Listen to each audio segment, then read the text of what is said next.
یہ جو ہندوستان کی حکومت ہے نا، یہ بے لگام لوگ ہیں. یہ سالوں سے جو کچھ کشمیر کے ساتھ کر رہے ہیں کسی سے ڈھکا چھپا نہیں. انہوں نے ابھی تھوڑے دن پہلے حریت رہنما کے ساتھ جو کچھ کیا ہے وہ کیا دنیا کے کسی قاعدے اور قانون پہ پورا اترتا ہے؟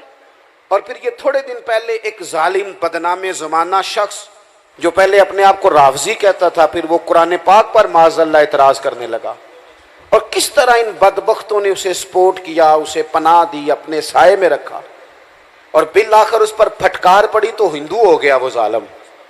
اب ان کی ایک خاتون نے جس ڈھٹائی کے ساتھ رسول پاک علیہ السلام کی ذات والا صفات کے بارے میں نازیبا الفاظ کہے ہیں، ان کی شان میں کیا کمی آئے گی؟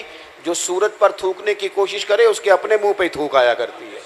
میرے اعلیٰ حضرت نے کہا تھا رہے گا یوں ہی ان کا چرچا رہے گا، رہے گا یوں ہی ان کا چرچا رہے گا، رہے گا یوں ہی ان کا چرچا رہے گا، رہے گا یوں ہی ان کا چرچا. پڑے خاک ہو جائیں جل جانے والے، پڑے خاک ہو جائیں جل جانے والے. لیکن ہم امت مسلمہ سے کہیں گے، سب مسلمان حکمرانوں تم نے حکومتیں کی اور کرسیاں ہی پکی کی، نتیجہ کیا نکلا؟ جتنی کچی کرسیاں نکلی کوئی شے بھی نہیں نکلی. یہ وقت ہے اکٹھے ہو جاؤ کسی جگہ، امت کی آواز بنو، رسول اللہ کی عزت کی آواز بنو.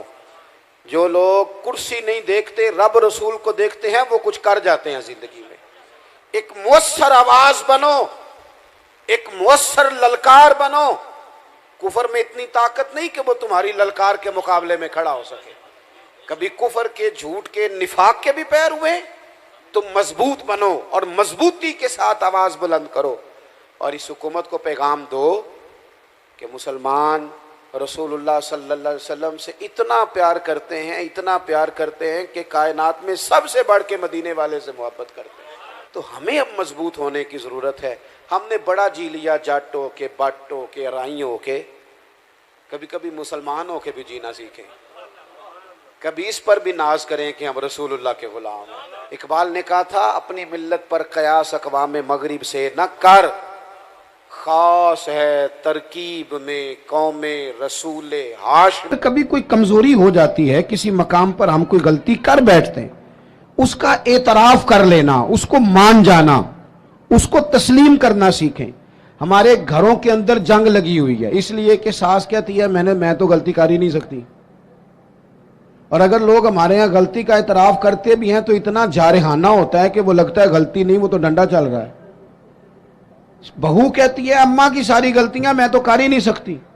اپنے آپ کو تسلیم کے کٹہرے میں لائیں، ماننا سیکھیں. اگر کسی جگہ آپ محسوس کرتے ہیں نا کہ یہاں میں بھی بھول گیا تھا تو مان لیں. بڑے بڑے لوگ مان جایا کرتے تھے، بڑے بڑے لوگ تھے جو رجوع کر لیتے تھے. تسلیم کرنے کا، مان لینے کا مزاج بنائیں. آپ کی ضرورت ہے آپ کسی بڑے آدمی کو، طاقتور کو کہہ سکیں کہ تو مان جا، تیرے اندر یہ کمزوری ہے. کوئی مانتا ہے؟ ہم مانتے ہیں. ہاں نہ تو کرو نا. غلطیاں کرتے ہیں کہ نہیں؟ مانتے ہیں. پھر میں نا ایک دفعہ اپنے علاقے میں موٹر سائیکل پہ ایک دوست کے پیچھے بیٹھا ہوا تھا، تو روڈ کے اوپر ہی نا ایک صاحب نے دوسرے کو ٹکر مار دی موٹر سائیکل کی. اب وہ غلط ٹکر ماری ہے، اس نے، اس سے غلطی ہو گئی تو ٹکر اس کو لگ گئی، وہ بندہ گر گیا. تو اب وہ گرنے والا اٹھا تو جس نے ٹکر ماری تھی نا وہ اس پہ چڑھائی کر گیا. کہنے لگا کب سے میں ہارن بجا رہا ہوں، کب سے میں اشارے دے رہا ہوں، کب سے لائٹیں دے رہا ہوں، دیکھا نہیں جاتا، چلا نہیں جاتا.